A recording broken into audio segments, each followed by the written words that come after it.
to another edition of Wampa Radio. I don't know why I've decided that that's how we're going to do things now. But this is episode number XVII, number 17. 2 eyes. Better than one, I guess. How are you, buddy? I am apparently doing better than you because I don't know what's going on with this intro. It's weird. The script here says Flake speaks, and none of what you said is on the script. That's and then right. It says Doa, and obviously he is MIA. The DOA is MIA. Mm-hmm. And then it's me. So I will get us back on track. I'm doing great. Fantastic, if you will. Phenomenal. Exceptional. All Just right. totally on brand for me. And I'm excited to talk about this episode where we talk about the concerns or potential pitfalls of supply, because now this week we know a bit more about the products that are going to be offered by Fantasy Flight Games, GameGenic, etc. And as we know, when a game launches, supply is potentially an issue. But before we get into all of that and we cover the rest of the news, the headlines, the card reveals as well, we of course have to get into the Wampa Cave Pull of the Week. Okay, so I have to explain myself here for this wonky intro, which was I spent most of the day today knowing that we were going to record, right? And thinking that I could prepare for the show at the drop of a hat. Usually I spend like a couple days compiling the notes and then I send it to you guys and you sort of add on to it and adjust and do whatever. Today, however, I decided that it is my best, it's in my best interest to make a final push for Mythic in MTG Arena in Limited, because I was like mid-tier Diamond or whatever, and I'd never reached Mythic for Limited. I've reached it for Constructed, but I was like, let's just do it. And yeah, so you fried your brain. I definitely did. Well, it was a lot of spinning my tires until eventually I did a Premier draft for what. So I normally do quick drafts, which are bot drafts, because I feel a little intimidated. I didn't know where I was at. But the bot draft was for Brothers War, which was a set that I wasn't familiar with. So I said, screw it. So I used a lot of my gems to do the Premier draft, which is like the versus other people draft. And I'm like in Diamond tier, which is just before Mythic. So there's a lot of good players in there. And I felt so unconfident there, that I was going to fail. And I started that draft 0-2, and I ran it back for a 6-win run. So I rattled off 6 in a row, which was good. So, but that literally wrapped up probably about 45 minutes ago, and so I'm a little bit blustered. But yes, there is a Wampa Cave Pull of the week. There is a historic Wampa Cave Pull of the week. I think we just came off of the closest ever Cave Pull results. Well, that is now squashed. Because, ladies and gentlemen, well, I'll tell you, but it's the cave poll this week is very simple. What aspect are you? And we took out villainy and we took out heroism because none of you are villains, and damn it, none of you are heroes either. That's not true. Doa is my hero, but he's out fighting crime. I would like to say SWU DB is a hero of the community. Yes. So SWU DB, you are a hero of this we're just going to give it to you. But so the options, of course, were the remaining 4: aggression, cunning, vigilance, command. And I'm going to start as we normally do. Charmer, what did you pick? I picked command, and I did this for a couple of reasons. First, it's what aspect are you, not what one are you drawn to, or do you see yourself playing? It's just, your personality. And when I look at these, I feel like I can be cunning, but I wouldn't say that's my default. Similarly, I can be pretty vigilant, but I also I have a saying that I know I've said to Flake and I've said to several other people, which is that life is too serious to take life seriously. So while I can be vigilant, I very often am not. And I'm not what I would describe as an overly aggressive person. So what I really did is I picked the one that was not those, right? Command, like I'm a father and a husband, and I used to be a adjunct professor I lead a team at my current job. So like leadership has been on my resume for, a decade, 15 years or whatever. I guess that's another way to put it. So perhaps command fits solely because of that. But I really did go through them one by one down the list and go, no, I'm not that. No, I'm not that. Oh, I guess I'm command. Yeah, I guess through the process of elimination, you can just land on one that it's an aspect of best fit, we'll say. I'll take it. I mean, yeah, being a father and project leader or a team leader at your day job, that'll do it for sure. I selected, I think that it's cunning. I like to think I'm cunning. I'm definitely not aggressive, though. I don't know. Like when I'm looking at, I have personally seen you put somebody in a sharpshooter, and that is all I will say on the matter. Well, we will add a little bit of context to this. It was a demonstration which then turned into the request to be put into the sharpshooter, and I acquiesced. So it's not just that I randomly went up to strangers and said, hey, look over there, and then figure four'd them, like, in front of a Starbucks or something. That's not what happened. It was an Airbnb, and we moved some tables around, so too bad. I chose cunning. Like, again, I'm not. It's not an aggression thing for sure. Vigilance, like you, I suppose the closest to me would probably have been command. I think I would have chosen command. I tend to be the catalyst for a lot of ideas and pushing them forward for certain things, but at the same time, I don't like to do that.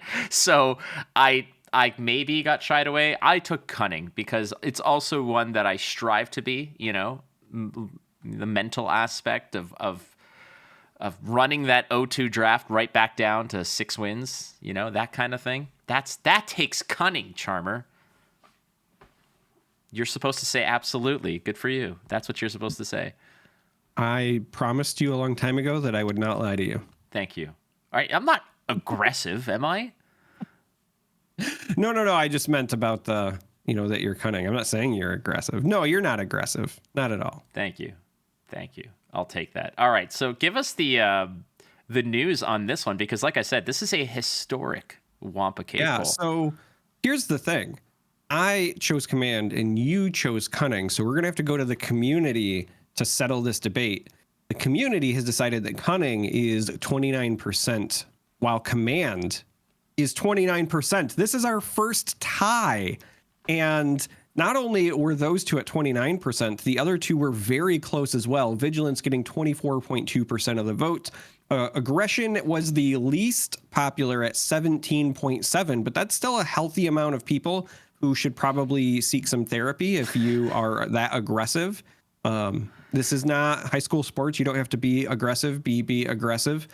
This was very, very close, far closer than I thought it was going to be. If I'm being honest, I expected cunning to win this pretty handily, because I think when you just look at these 4 aspects, that's the one that is probably the coolest or sounds the coolest. So, if I had my choice and I was not being objective, I'd be like, yeah, I'm totally cunning. But in reality, I'm just telling dad jokes most of the time. So, well, that's what they actually used to call the medical droid. It used to be 2-1-B aggressive. So, and then there was the counterpart 2-1-BB aggressive. So those are no longer. Those never made it. Those are in the deleted scenes. The 5th special edition that they came out. But yeah, it's pretty cool. So, you know what? Settle us for it. Right in the chat. Just say, is it command or is it cunning? Which one do you see yourself more as? But that would be it for the cave poll this week. Again, we have one every week. We were late this week because, again, I was mired in other card game related things, because that's what I do. And a new poll every Sunday, give or take a day or two, at Wampa Radio on Twitter. So go check that out. The best way to make sure that you see the poll is to follow us on Twitter and then turn on notifications so you never miss any of the absolute gold that is the Wampa Radio feed. Yeah, well, our show has seen quite the success, and we thank you, the viewer, the listener, of course, for that. The reviews, the 5-star reviews that we get on all the platforms have been exceptionally helpful. So if you haven't done that, please continue, or go to do that. That's English. Go to do that. Yeah, my God, I sound like D2. Yeah, Ebutaka Bujaba now. That's the other thing I want to say. My God. Okay. All right. So we will wait for Ahsoka talk until Doa gets back. Yeah. We'll wait till he gets back because we are due, but I want to make sure that he's there. Yeah. The other thing that I proposed, which I think that Doa said that he might not be fully available for, but you and we posited this idea, whereas this show comes out every Saturday, where you and I might do something like a midweek kind of rant or a midweek like short 30-minute episode where we talk about Star Wars media and we talk about something, we just harp on one thing and why we like it or dislike it. Are you still down for that? Yeah, I'm down for anything, man. If it's me getting to talk about stuff that I love and kind of take it not seriously, then fantastic. I want to take this moment to clarify something though. I want you all to know that sometimes I say things that I don't fully believe. Like there are times when I say things like exasperatedly or for the content, because I have seen some people reply to things like as if I'm, I don't know, different. Yeah. This is a hard thing to engage, but I just want to say, like, I'm probably not as serious about some of the things I say as you think I am, and you'll get to know that over time. Oh, no, I get it. I got several less than lovely messages from some Flesh and Blood community Brute players because I made that 2-minute Star Trek parody video where I had a Klingon be a Brute player and be completely and they're like, this is despicable. I'm like, dude, relax. Okay, just chill out. It all goes back to what I said before, which is I am of the belief that life is too serious to take life so seriously. And so there is a lot of things that if I am saying it, there is not a level of seriousness that you probably think there is behind it. I'll put it that way. I also I wanted to say this because if we do end up doing this show, there is probably going to be a chance where at some point or another where I will take a hot take and run with it because I think it's funny and it might not even be what I actually believe, but I think it'll be good content. And I don't like if I'm trashing your favorite character, I think about last week where I was like, hey, Boba Fett is just the result of good fashion. If you love Boba Fett, don't let me yuck your yum, right? You can enjoy whatever you want.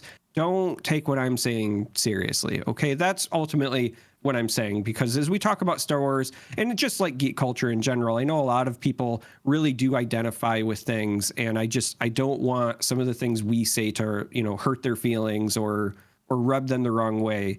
If you want to love Boba Fett or whoever, then have at it. Like, you do you. I had no ill will or whatever. I just think that he is not that interesting. That's all I'm saying. Somebody's whole life, they're just remember that scene from Billy Madison where the dude gets the call from Billy Madison and he's like, hey man, actually, sorry for giving you a hard time. And he's like, yeah, it's all good, man. That's basically what's happening right now. Somebody just crossed your name off of a list.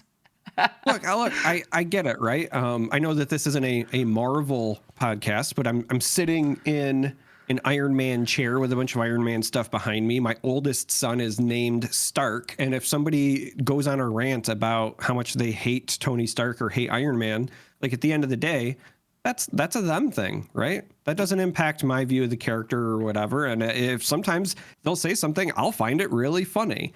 But I also know, like I said, that our fictional characters that we really grasp onto, I know that some people can really take those things to heart. And I just know that whether we do that show or not, or even just in the future on this show, if we make some jokes, I just want people to genuinely know that, like, it's not personal and we still love you all very, very much. It's just, we like to be funny sometimes. I love 98% of you. This is what I say most of the time, because usually 2% of people are that reach out to me are complete a-holes, but it's okay.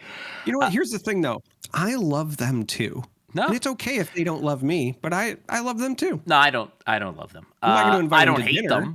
Exactly. I don't hate them. I have love in my heart for them. So that said, if you had like I just picture you in 10 years from now with like three more sons, and they're all named Mark 1, Mark 2, and Mark 3, to keep with the Iron Man theme. You could do it. So that would have been fantastic, but no, they probably would just be other. So like Monroe is my second son, and he is actually named after Nomad, Jack Monroe. He was the second Bucky. He also picked up Cap's shield for a bit. We had talked about if we had more. Blake was on the table for, Thor's human name. I really liked Murdoch, or Daredevil Matt Murdock. I just like the name Murdoch, but Sophie wasn't as thrilled on that one. So you should have countered with MODOK. No. Okay. All right. Let's get back to it. We got headlines for this particular week in Star Wars Unlimited, which was we have a giveaway. We owe a pack of Young Jedi to a wonderful winner. And while the wheel spins, the wheel of destiny spins, who is the winner? We're all winners. But in this particular instance, the winner is Zane T. Congratulations. You have a pack of Young Jedi headed your way. Yes. So what you got to do is you got to tweet at us or DM us or get in touch with us in some capacity. And so we can get your address and we'll pop that bad boy in the mail. And you too can be the wonderful winner or owner potentially of Gasgano's podcast, Pod Racer. Gasgano's Pod Racer. Okay, we're already way past. Let's go to the FFG stream that just happened this past weekend, the 27th of September. We are recording this on the 28th of September around 7 p.m. Eastern Time. So anything after this, well, we're not responsible for, but the stream, again, we had Josh Massey and Danny Schaefer. Let me be very clear here and say Danny Schaefer, not Daddy Schaefer. I was waiting for you to finish because I was just going to call him Daddy Schaefer. That was in the chat. That was in the stream chat where I said hello, and people are like, "Oh, look at Daddy Schaefer looking at Flake through." I'm like, "Oh my God, what have I done?" Listen, it's Daddy Schaefer from here on out. Not only because of the look, but also like chat pointed out rightfully so that he has some pretty good fit game, right? Like the outfit was on point. He knows what's up. Like he's just Daddy Schaefer now. Yeah, he's either like an Olympic diver or the best polo player you've ever seen. Because he's got that like lean kind of just over windmill off a horse into the, I don't know how to score points in polo, but he looks like he is modeling for Ralph Lauren while he's not designing cards like I Am Your Father, which he designed because he really is your daddy, by the way. Thank you. There was also Jim Cartwright, but whatever. No, Jim was on. Jim's fantastic as well. I got to meet him at Gen Con. Wonderful person. Nice. They all seem like great people. When Daddy Schaefer isn't just staring into the nucleus of your soul, planning your demise, just tearing you from the atomic level in half. So the information of the stream, we're going to cruise through a lot of it here because like I was so adeptly told by some random internet person, another podcast just basically reading the article that came out. Well, don't do that, but we get it. The information's pretty apparent. So go check out the article as it exists on the Star Wars Unlimited website, which will dive into it. But let's run through the products because that's what this stream was all about and all the information. Yeah, let's do that because, my son listens to this podcast and he hasn't read the article. So he's going to learn. Teach your son to read. Teach your dang son to read. But my point is this, that sometimes not everyone gets around to reading things. And so part of the reason that us and other content creators read these is because not everyone has the time or the capacity to consume things.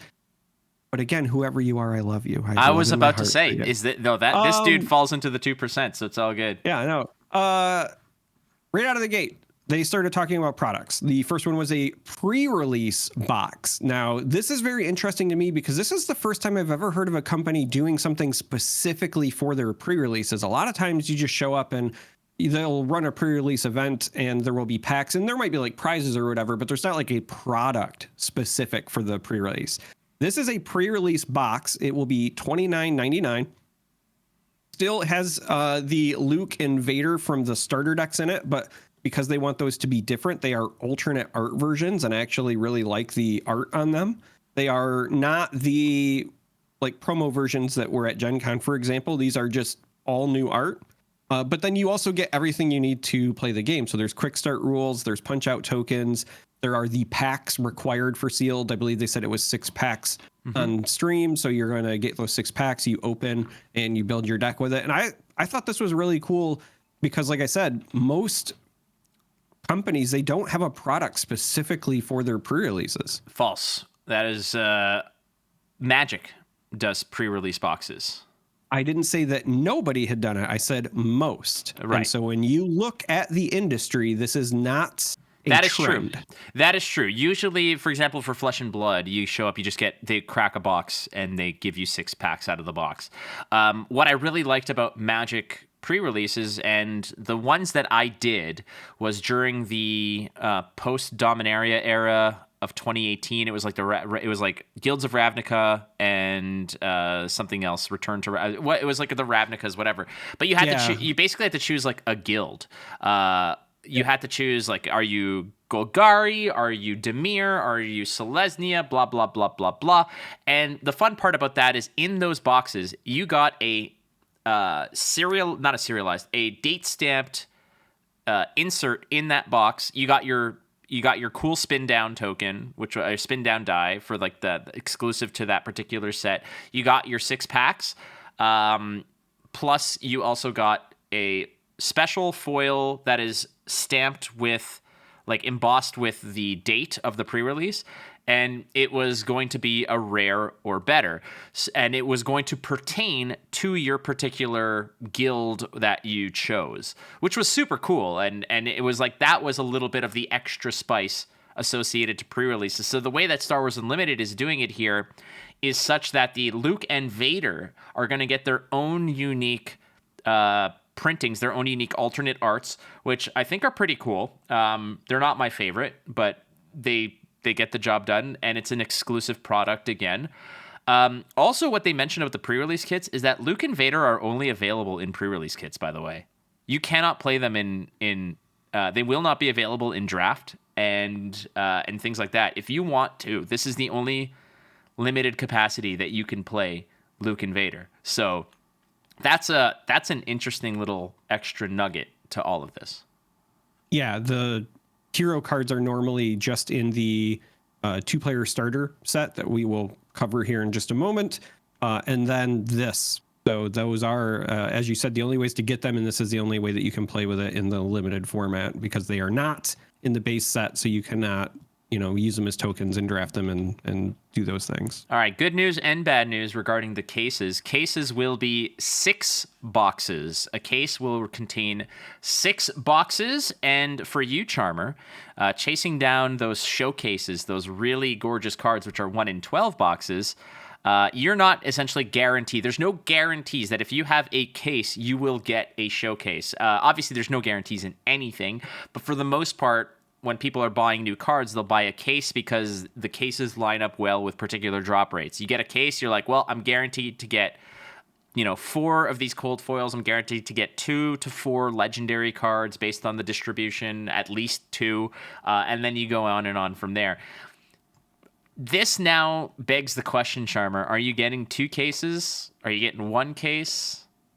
Well, so that's a fair question. It's going to largely, I think, depend on how many local events they have for pre-releases and things like that, because I plan on playing a lot of limited for this game.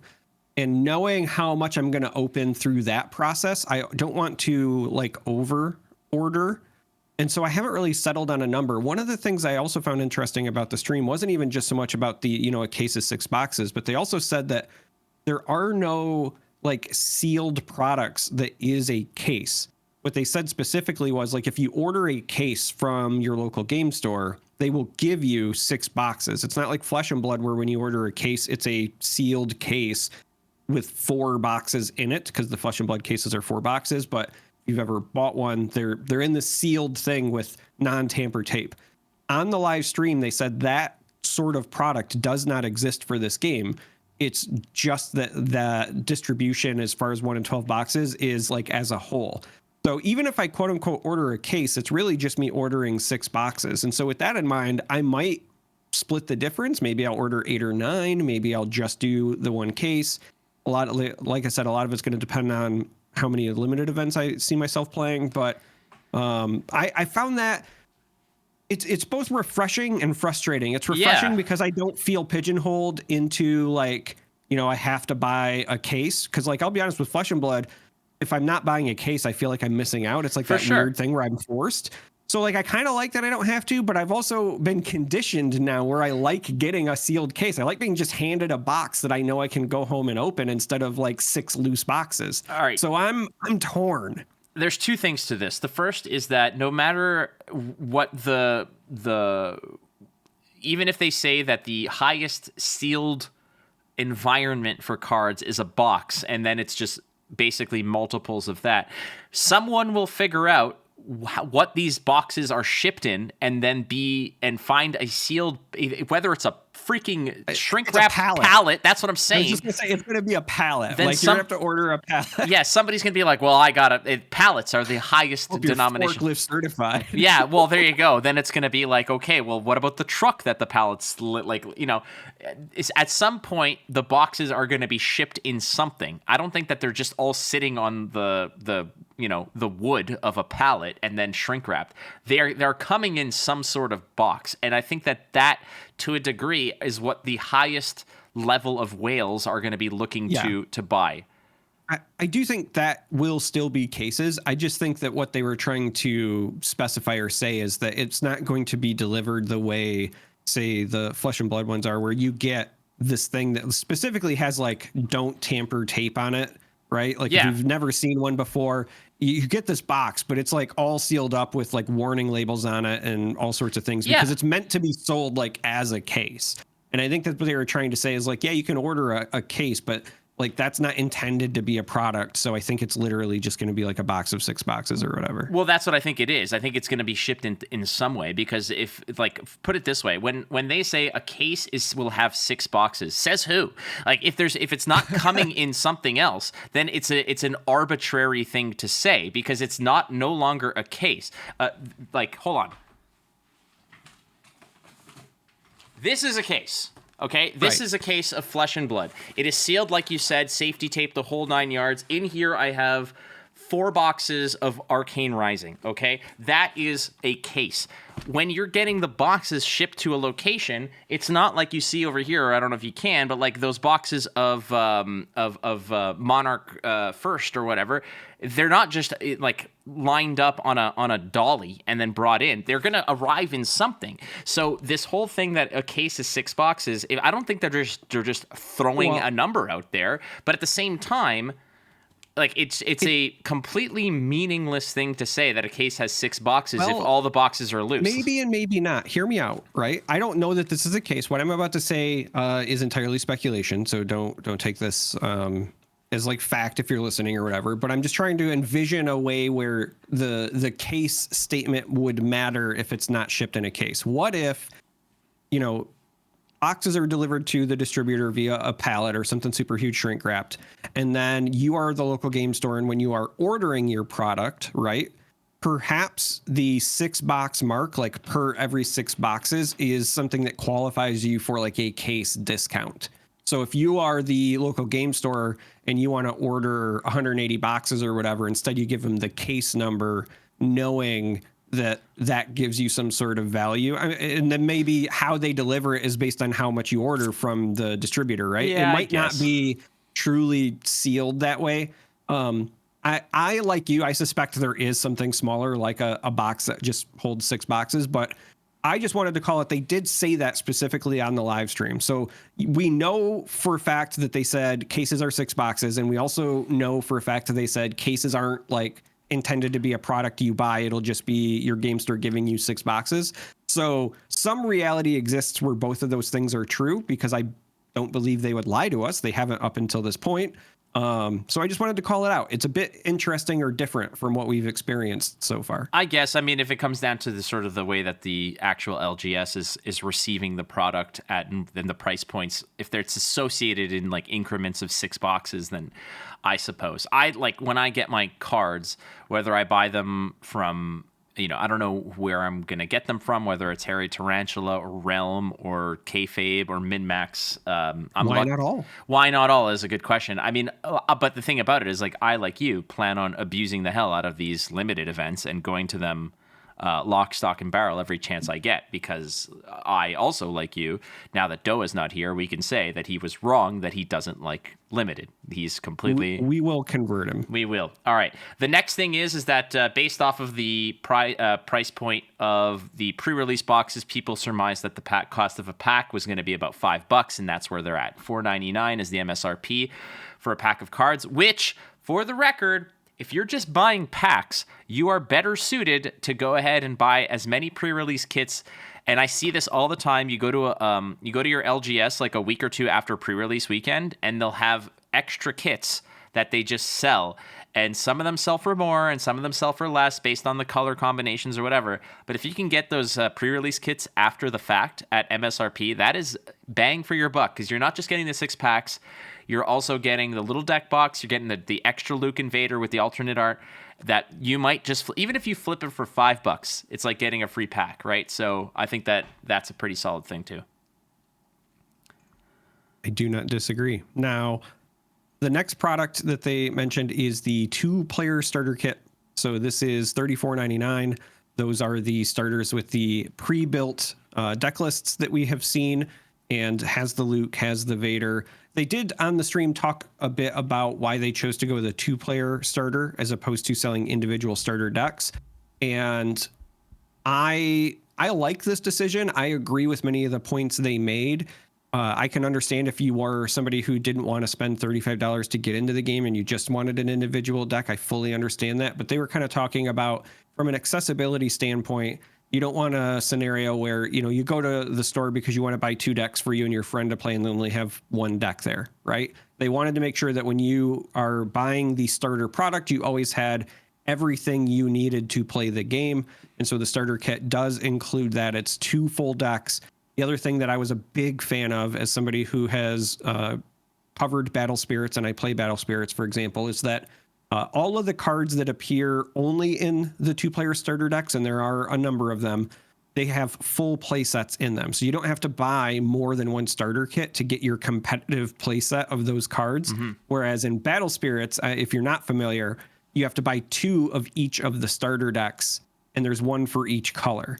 Right? So when Battle Spirits launched, you had to buy 8 starter decks to get play sets of all of the cards if you wanted to be competitive. And I was not a fan of that. So, big props, in my opinion, to Fantasy Flight for doing this. That I think that's very consumer friendly. I think that this product is going to be awesome. And again, I personally am not a fan of cards that are hidden behind other products. I'm always the type where if I can't get in a booster pack, then it shouldn't be exclusive.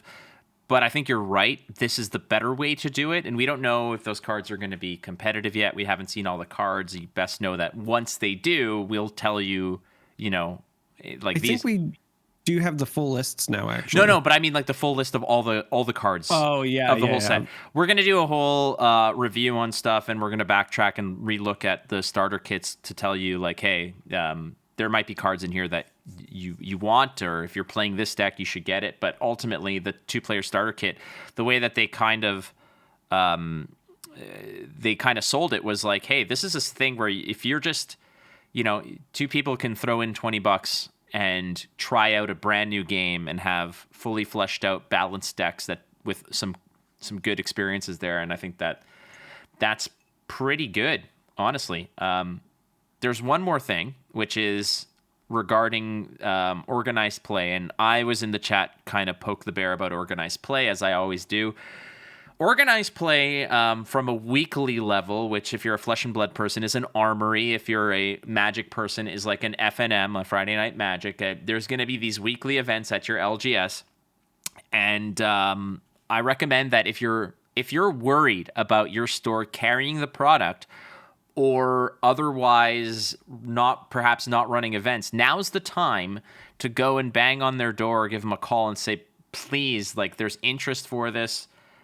Send them an email, talk to the owners and say, we'd like you to carry this product. We'd like you to get involved in the organized play. But there's some cool trinkets that are available only at your organized play event. Yeah. Well, there's actually a couple of things worth noting, but there are going to be promos for the weekly play, and there's like packs is my understanding, and there are some of the packs that go to the winners that have some of the like more rare cards among them, for example, but these are alternate art with a special border treatment specifically for organized play. So they have taken some of the cards and given them this kind of like faded border. It's not quite the same as the hyperspace because it doesn't have the same, how do I want to put this? Like, you know, stars, right? Like, and stuff, the star lines, right? This is more like faded. And they also said specifically that the colors around this faded border match the aspects. And they showed a couple off on stream. One was a new card that we had not seen at all. Don't say that one yet. We'll go. Yeah, I wasn't going to. I was just going to say, but that one was the vigilance aspect, and it's just all blue on the outside. Whereas they also showed off a Sabine Wren, which of course got me very excited. And that is both like red and white for the aggression and the heroism. But the thing that is worth noting is that these are alternate art. Not just like the art treatment, like with hyperspace, where it's the same card art, but you have the hyperspace border. These are straight up new artworks for these cards, and they're great. They're beautiful. They're very, very beautiful. Again, these are going to be available at those sort of the weekly events. And go play. We've seen some of the kits that these organizers are going to get. I'm super excited. I'm there for pre-release. I'm going to get to as many as I can, and I'm there for draft every week. It's a fait accompli. That's what's going to happen. We got some new cards, my friend.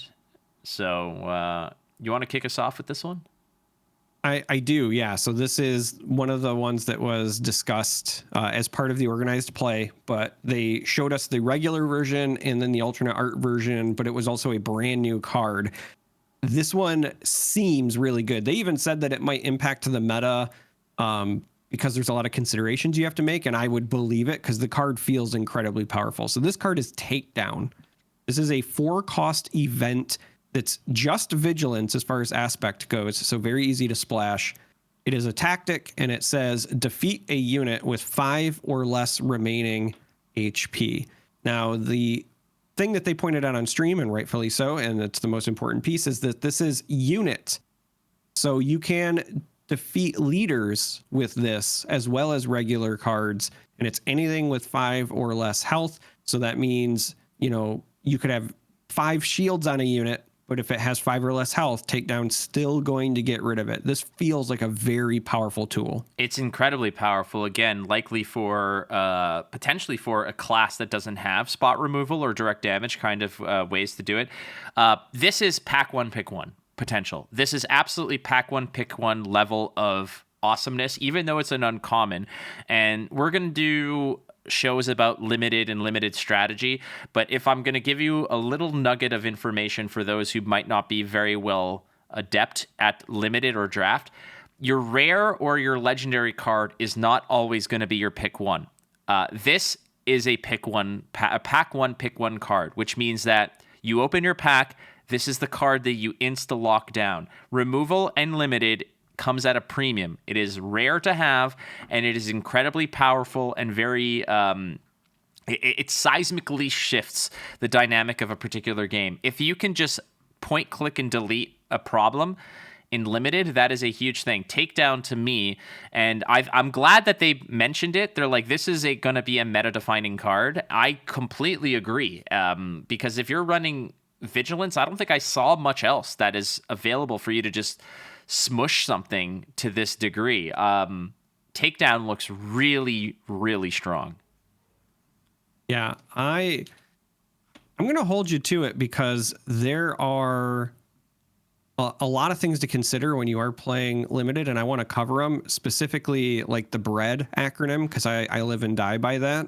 And I think that this is a great card that kind of showcases that, but we'll save that for that. This is very powerful, though. You're absolutely right. This would be very high on my choice list. All right, next up, we're gonna go. I'm gonna go out of order here. I'm gonna go first of all. Yeah, the other thing, sidebar, bread. We're not gonna tell you what it means. This is going to be a little hook, but bread is basically the mantra that many seasoned. Let's get this bread. Yeah, let's get this bread. So the next card is a command card. It is a 3-cost space unit. It is a 3/3. It is called Consortium Star Viper. It is a fringe vehicle fighter. And it says, while you have the initiative, this unit gains Restore 2. Initiative, command, makes sense. The theme is there. I also want to shout out to Kenny White, our friend Kay Blanco, for mentioning that this might be one of the first canonical, if this is even canon, I don't know, representations of this type of starship, because this was the starship that Prince Shizor of the Black Sun would fly around with his fembot Guri.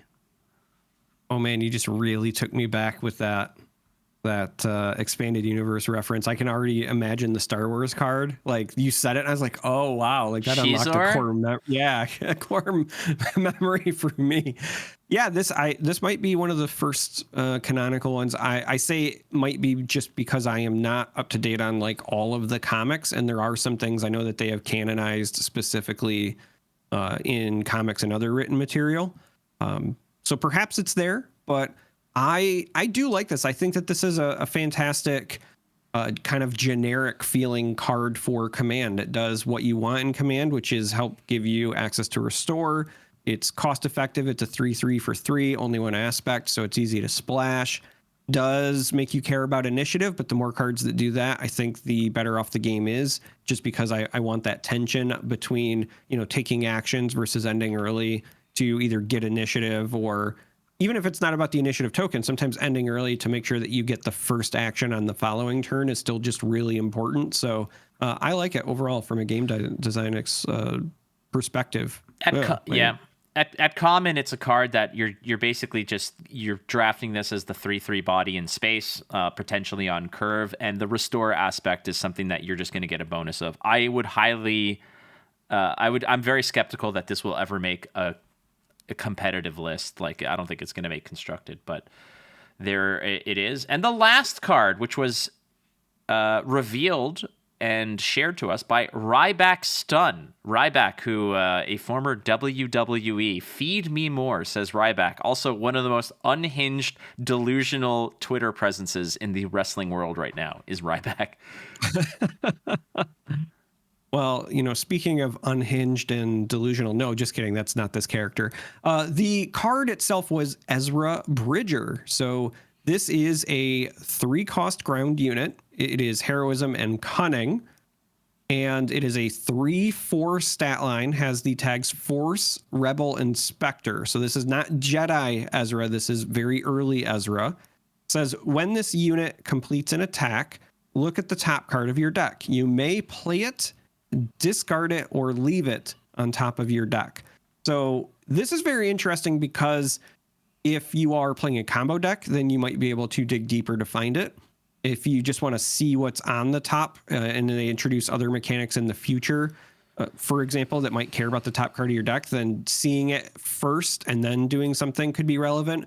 Or this is kind of hand extension where you do have the opportunity to play it as well. Now, the interesting bit will be how the rules handles timing, because what I want to know is, do you have the opportunity to play it until the end of the turn, or do you play it as part of the completing an attack? And does it have to be done in that window? Because there might be instances where the card on top of your deck is something you want to play at the end of your turn, but maybe you're pigeonholed into doing it right then, right? So we'll have to kind of get, I think, a rundown on how this works, because I think it's going to have to be done in the timing window based on the way this is worded. But overall, just a really interesting piece of text there.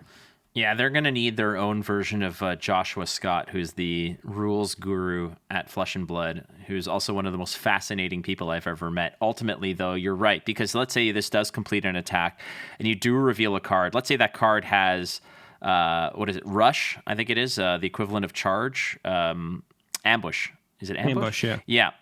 Can you play it and then immediately follow up with an attack? Like, do you get an additional action at that point? Like, there's going to be a lot of clarifications needed for something like this. But you're right. If this is, again, it plays into the Spectre Tribal, which we've already seen cards that are going to care about that.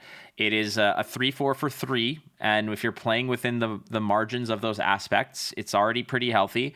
And on attack, I mean, like you said, dig for extra cards or just know it's coming or just establish your board. Maybe the card that you do find on top that you do play grants a shield to something on play that just ruins your opponent's plan. So this to me is a card that I would very much pass in a draft. However, in a constructed, I can see some very, very big time shenanigans with this. I think that the rules guru has got to be Daddy Schaefer, right? Yeah, it is possibly the Papa Shafes. Yeah, it might be Papa Shafes. There you have it. So those are the card spoilers as they appear, which means that we're only left with the meat of these Tauntaun bones. So basically, I mean, you and I have been in this, I say business, have been playing card games for, combined for like almost 50 years. You and I have played, bought, and been involved with so much. I can confidently say that I have never witnessed a debacle as bad as the Lurkana launch from a card game perspective. From a supply perspective, absolutely. Yes, yeah. From a supply perspective. And that is concerning for me with this game because what a lot of the fanfare and a lot of the cheers that are going out for Star Wars Unlimited and the people who are happy to say, well, the price point is booster packs $5. Well, I mean, I grew up buying Star Wars CCG packs for $2, so like that's inflation for you. That's where we're at these days, is that it costs a little bit more. $5 booster packs, but I mean, you're getting a sealed experience for $30. I think is pretty solid. That's run of the mill plus the potential prize support, things like that, yada yada yada. But besides all that, besides everybody celebrating the MSRP, the S in MSRP is the key part of that entire thing, because everybody was super satisfied with what Lorcana was doing from an MSRP perspective, because packs were like meant to be $5 or so. Like that was MSRP for those $5 or $6. Whereas you can't get it for that. And the reason for that is supply. Ravensburger, that prints Lorcana, completely underestimated to, I don't know whether it was just they didn't care or they were unaware and unprepared, but the reality is that to this day, 2 months after release, or a month and a couple weeks after release, there are people who still cannot get their hands on product at MSRP. That has since calmed down, but they're already talking about set 2, and I cannot buy product at MSRP.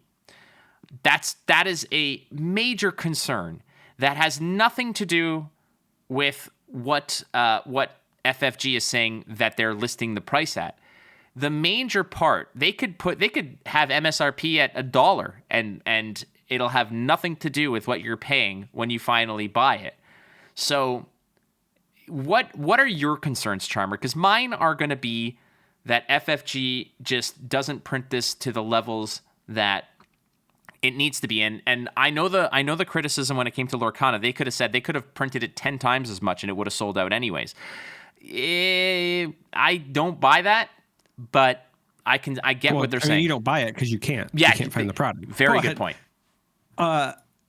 Listen, I think that there are a number of factors to consider, and I'll do my best to provide what I believe is like a holistic, complete reply or response to your question. So my concern is whether or not game stores get enough product to support players enough to get them engaged, right? I think that the key failing for Lorcana isn't just that they underprinted, but that they underprinted to a point where people who are actively interested in playing still were struggling to get enough to even play the game, let alone play with complete decks, right?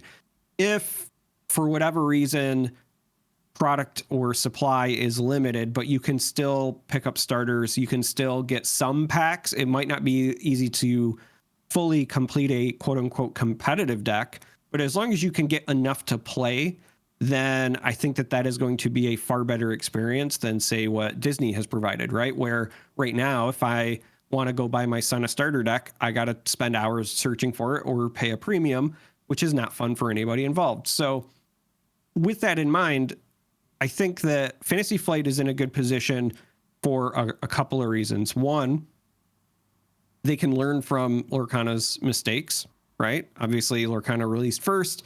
We've kind of seen that debacle. But I also think that there are some things working in their favor that were working against Disney Lorcana that will prevent a similar issue or a similar debacle. Number one, for better or worse, I don't think there will be as much excitement for this.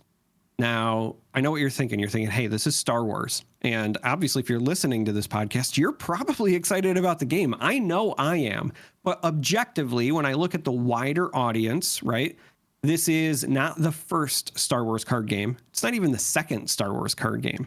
It's not even the second or third or fourth. Like, there's been Star Wars card games. This isn't even the first that FFG makes. This isn't even the first that FFG has made. So there's not the novelty like there was where this is, you know, the first Disney card game, realistically, right? Also, you have to factor in that while there are a lot of diehard Star Wars fans, that's not the same as what I would describe as a Disney adult. And if you're not familiar with the culture, all you have to do is look up like the prices or costs on the secondhand market for some of the Disney pins, right? You don't even use to play a game. It's just the collectible. But the whole like Disney pins thing should have been a precursor or a warning for Ravensburger that there's going to be people that will want to buy this that never intend to play the game.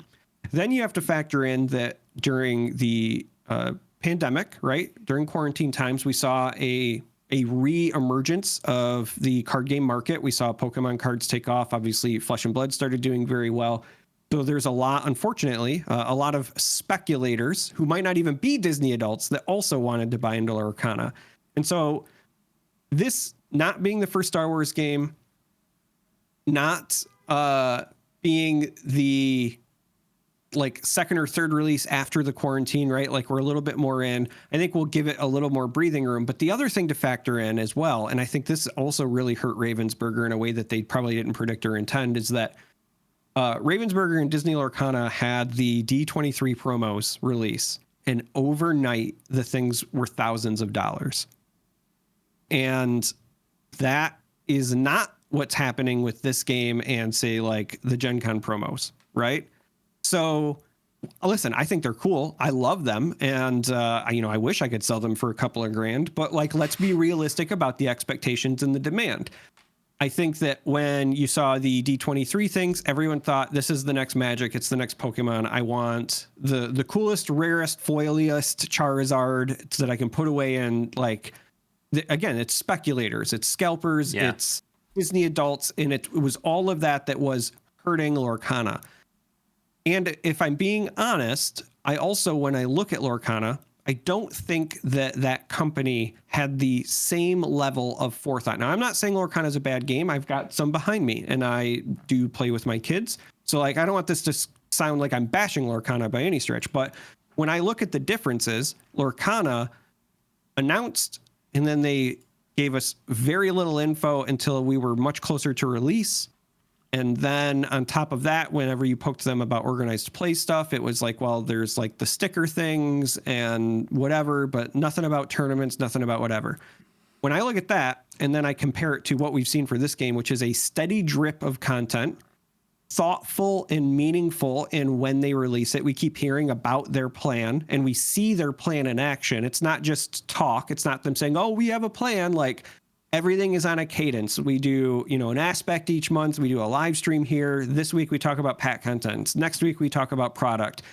They already long before gave us at least like the snapshot of an overview of an organized play. And then the more we hear about it, the more we hear that it is built with thought and intention.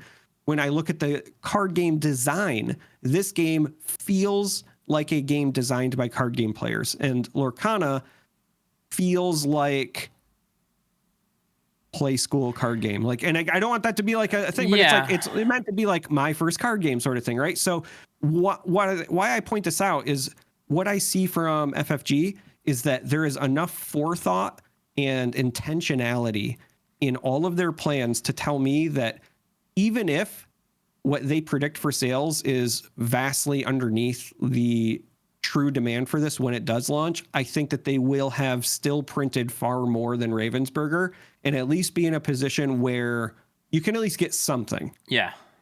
Right. And I think that will be the win. Now, again, all my opinion, whatever, but like when I'm just looking at the differences, I think Lorcana had some stuff hurt it in that it was like the first real Disney card game in a long time. A lot of speculators as a result, as well as the D23 hype and the Disney adult hype and yada, yada, yada. Whereas on this side, not the first Star Wars game. Let's be honest, some people probably kind of burn out or jaded based on previous Star Wars games, but also just a lot more intentionality. Yeah, and you make a very good point there, which is the fact that you're right. And like, this is going to sound, this isn't meant to sound detrimental towards this game or this IP. This will not reach Lorcana levels of insanity. Lorcana is the first game where I sincerely thought that despite themselves, they might challenge the big three of Pokemon, Yu-Gi-Oh, and Magic. And I say that from a sales perspective, not from a competitive perspective, not from crazy game design or any of that nonsense. I played the game. I managed to play the game. I think that the game is better than my initial impressions were. I think that there's certainly layers of strategy to it, but I still think that it is lacking for a seasoned card player like myself, like yourself. I think that you can have a fulfilling experience with it, but in those cases, I would rather be playing more complex card games like Flesh and Blood, like Magic, like potentially this. Everything I get from this game, I prefer this game from the rules standpoint. I prefer it from the IP standpoint. But like you said, Disney adults are a force. They're like zombies to a degree, and I say that with a house or an apartment full of Star Wars crap everywhere, and I call it crap. Rewind the episode 30 minutes to when we said we're not judging you or yucking your yum. If you're a Disney adult, we love you. We have friends that are huge Disney adults. But I'm saying I say well, you're right. And like, again, our good friend Abby Kennedy, right? And she is a huge Disney person. But I say this from the standpoint of they are a relentless and never-ending horde that will never stop. Like, they are an unstoppable force. There's a reason why The Walking Dead has 850 seasons, is because the zombies are freaking unbeatable, much like the Disney adult crowd. And yeah, you love it, then go love it and enjoy it. And because my negative experience with Lorcana has nothing to do with the Disney adults, it has to do with the supply. And sure, there are certain Disney adults out there who bought the product, but it's not the Disney adults that are hoarding this stuff. It's the speculators and the scalpers and the secondary market exploiters or whatever, and they're the rat bastards that like are ruining it for a lot of people. And that is what I'm concerned about here. And the way that you described it put me at a little bit more ease, because you're right. Star Wars is this massive behemoth of an IP. It is in itself an unstoppable force. It is like the Death Star, but if there's going to be one exhaust port, it might be Disney. That might be where the weak point is, and it exists. It's out there. It's like, their Death Star 3. And we're still rocking Death Star 2 over here with a weak point.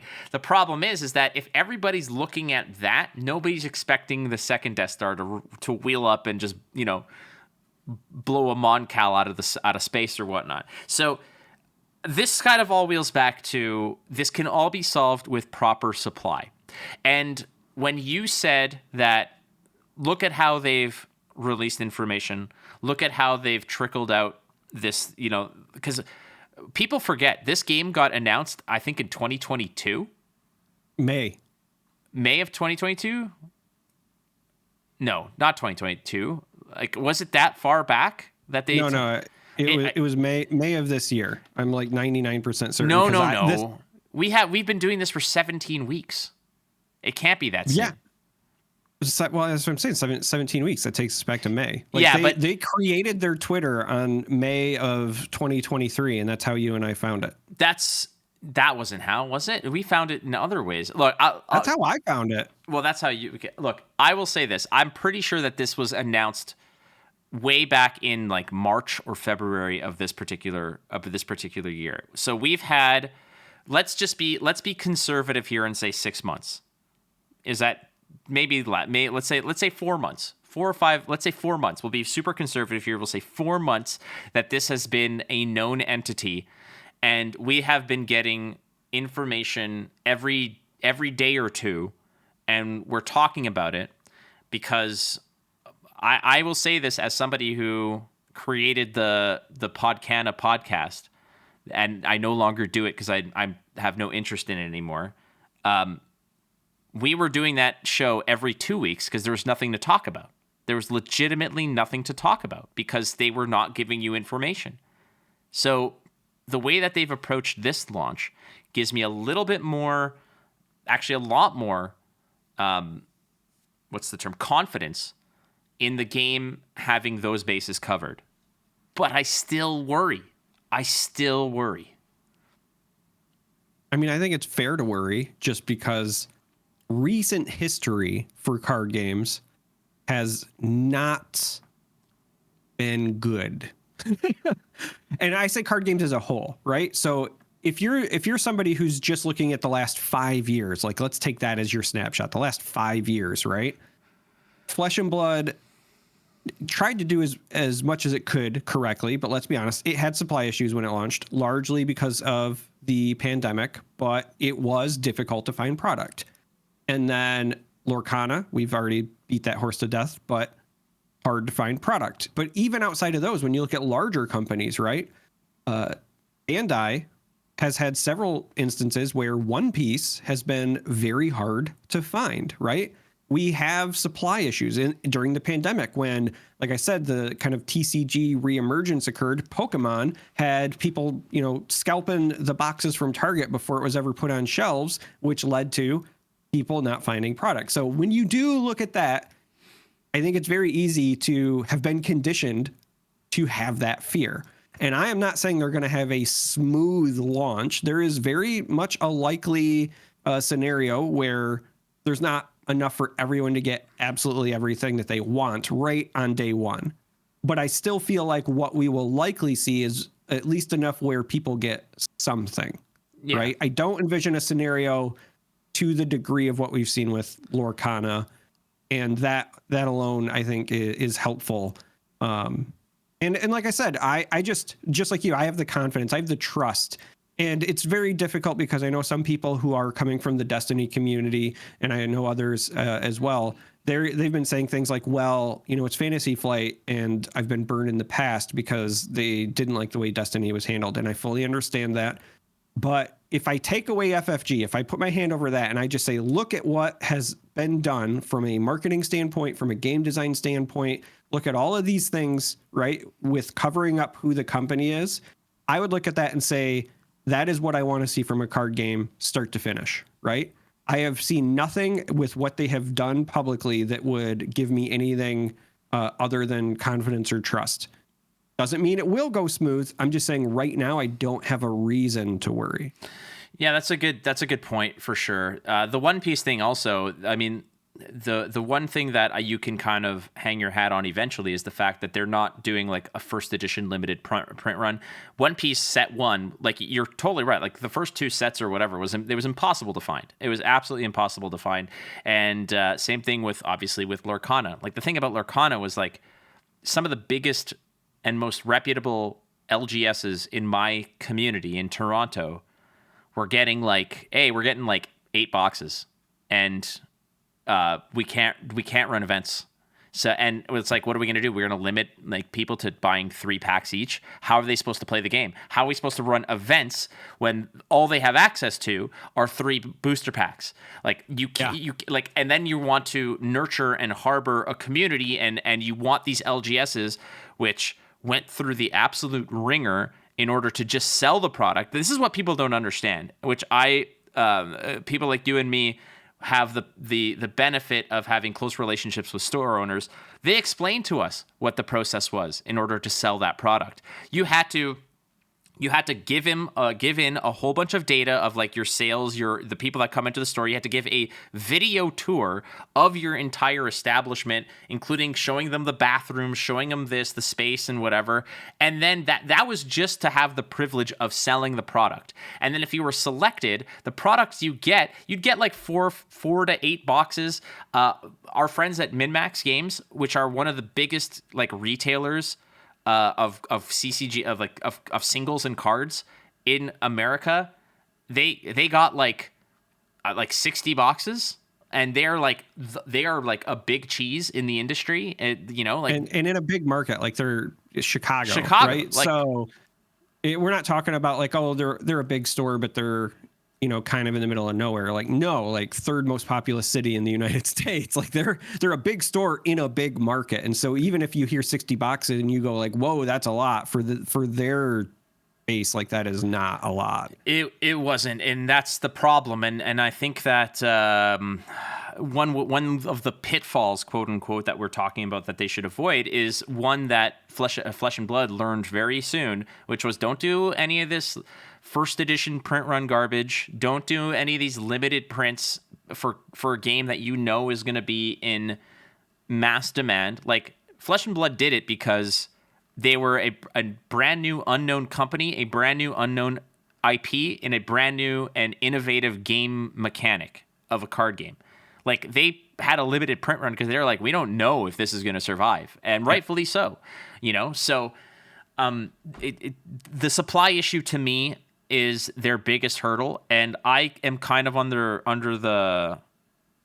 of the school of thought of like, just print it into oblivion. But again, that's not a good business decision. That's me saying that because I want to make sure that no matter where I go, I can find a box to break open on a weekend and have a good time and play cards with friends. I don't want to have to be a situation where I'm borrowing my 3rd Maleficent from somebody because I can't find the damn card and I'm unwilling to pay $400 for a rare or whatever, which is kind of where those numbers were at the beginning, but unreal. I will also say that if you're looking for like even more evidence that what they are doing is very intentional, I would just point back to the pre-release product, right?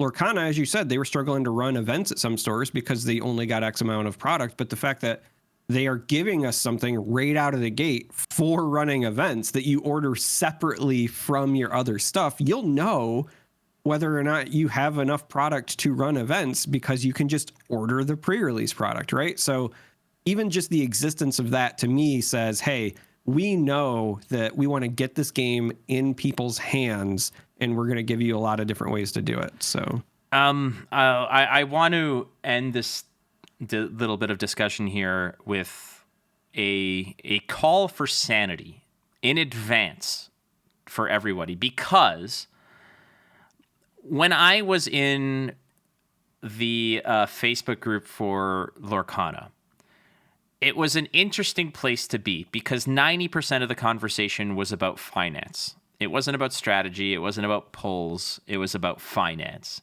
It was about, should I buy or should I sell this card?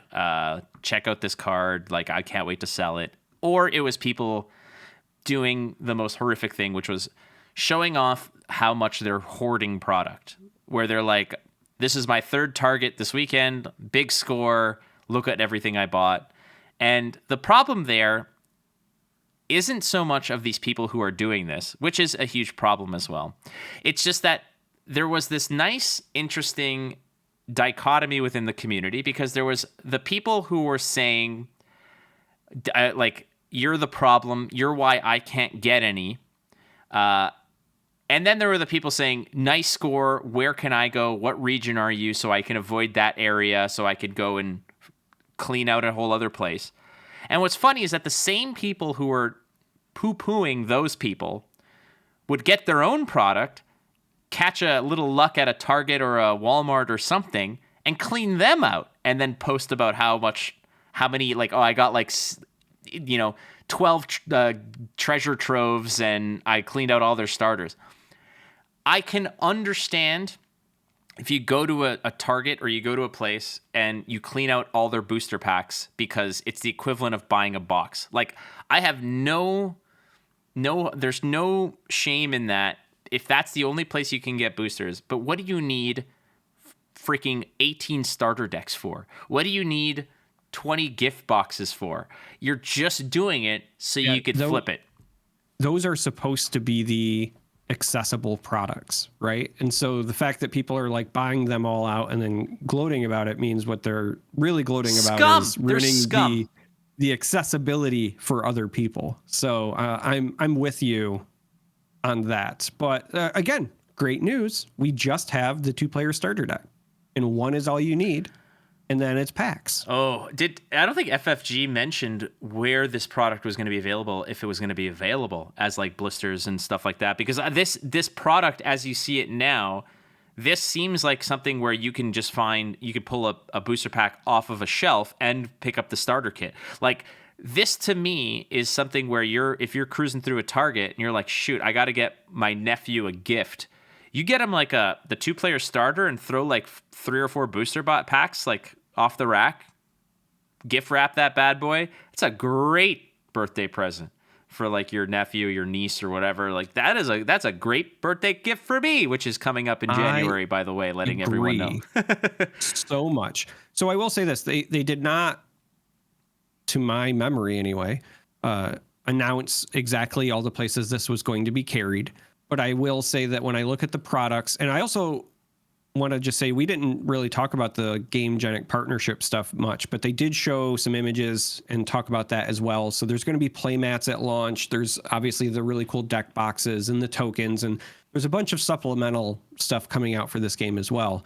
But I will say that when I look at the products that they're offering, it does speak to exactly what you're talking about, where the intent is you might buy a 2-player starter, whether that's from a local game store or a big box or whatever, and then some packs, and that's your experience. That's it. And then maybe, depending on how they do the distribution, maybe all of the peripherals and the accessories are at your local game store. So all the GameGenic stuff, you might need to go to your local game store, but you can maybe find the 2-player starters at big boxes. I would, and I've been saying this since the beginning, but I would love to see a scenario where the 2-player starters are on a wall or on a shelf somewhere at the theme parks as well. You're walking through Star Wars Edge, Galaxy's Edge, and right next to your Sabacc deck is also, hey, here's the 2-player starter for Star Wars Unlimited, just to get people into the game. And then once they buy the starter, maybe they go to their local game store to find packs and find a community. But I do think that would be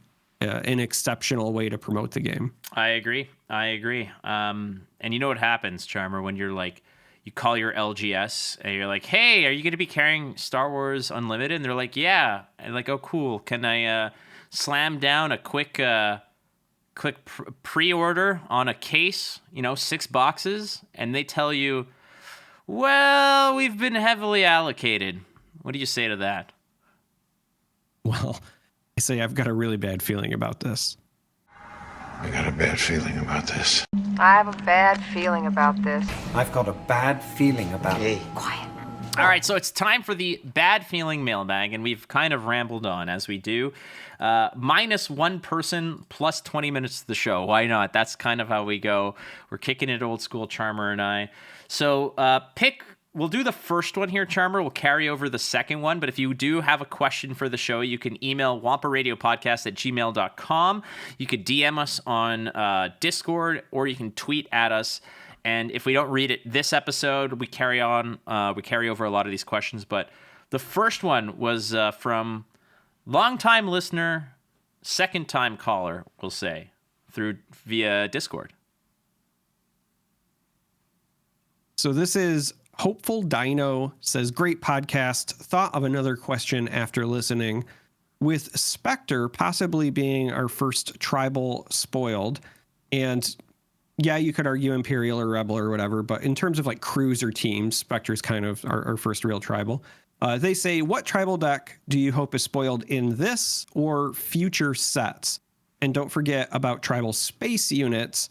Thanks again. As a huge Star Wars CCG fan and Destiny fan, it's fun hearing conversations around older Star Wars card games. So I'm glad somebody appreciates our lot of nostalgic. I think that a lot of people do. It's great for us when, trust me, as much as it's enjoyable for you to hear us talk about dark deal decks and trench runs and all kinds of fun Destiny that you're drawing off the top, it is also very comforting to know that this is not fallen on deaf ears, as it were, that there's people out there that understand the mumbo jumbo that is spewing out of our talk faces, which is what I call my mouth. But good question. Very good question. Thank you, Hopeful Dino.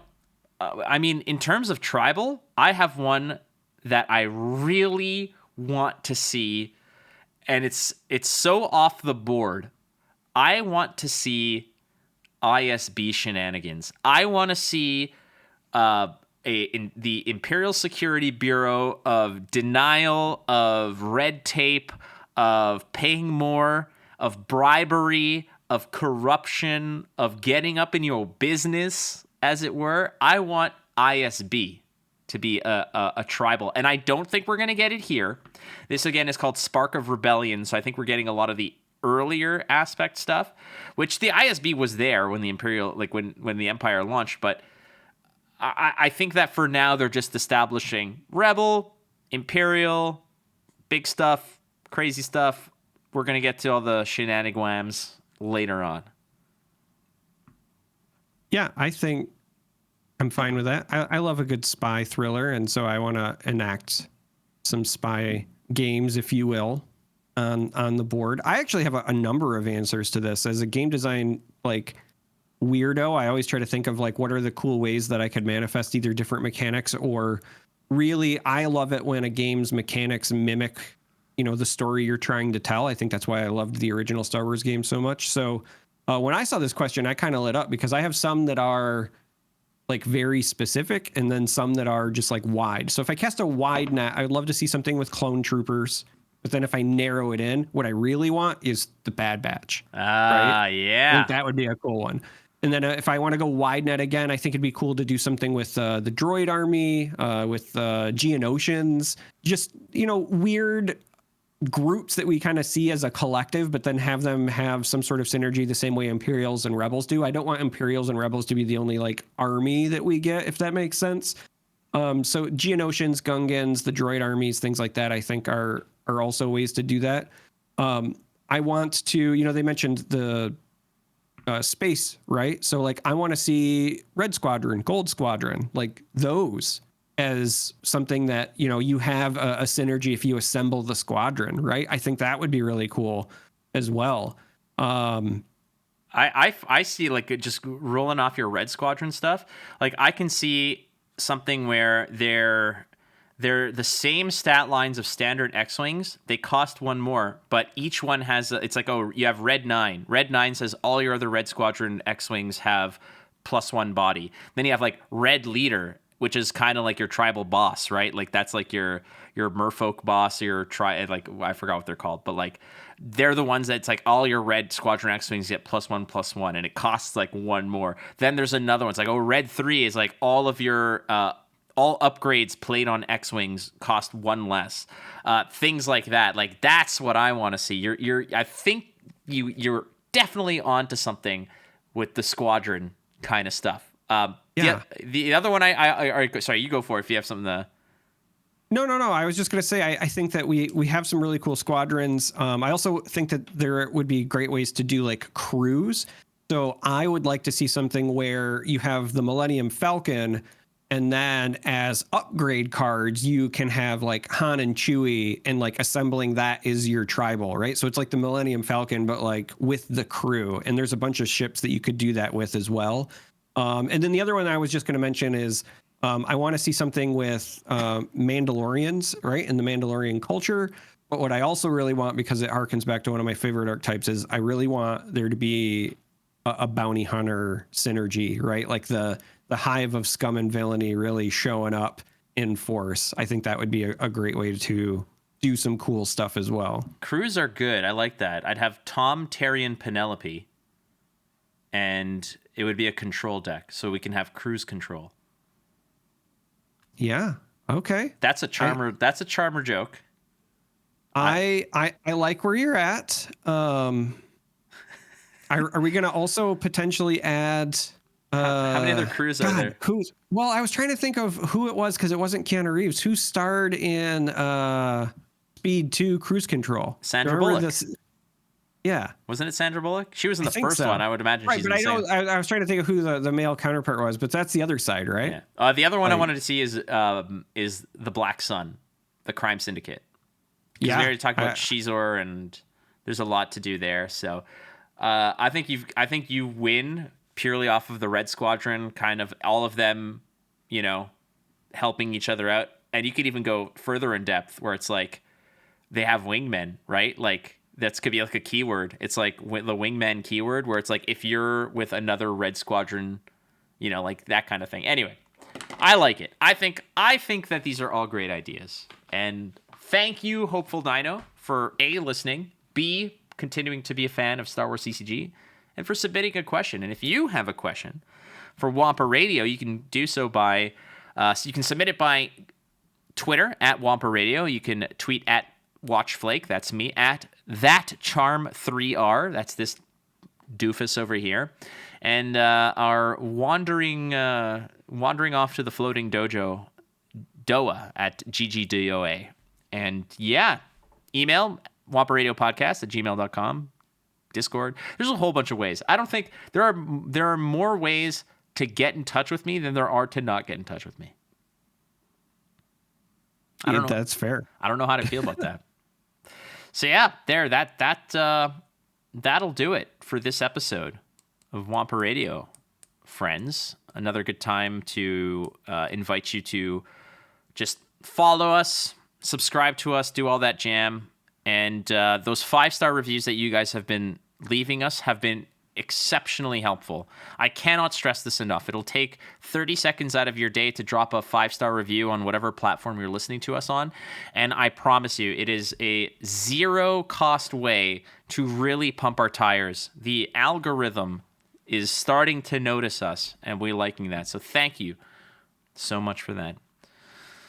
Oh, Charmer. Charmer. Are you locked? Are you loaded? Roger. Son of a... Friends, thank you so much for listening to Wampa Radio. We'll catch you next week. See you later. May the Force be with you.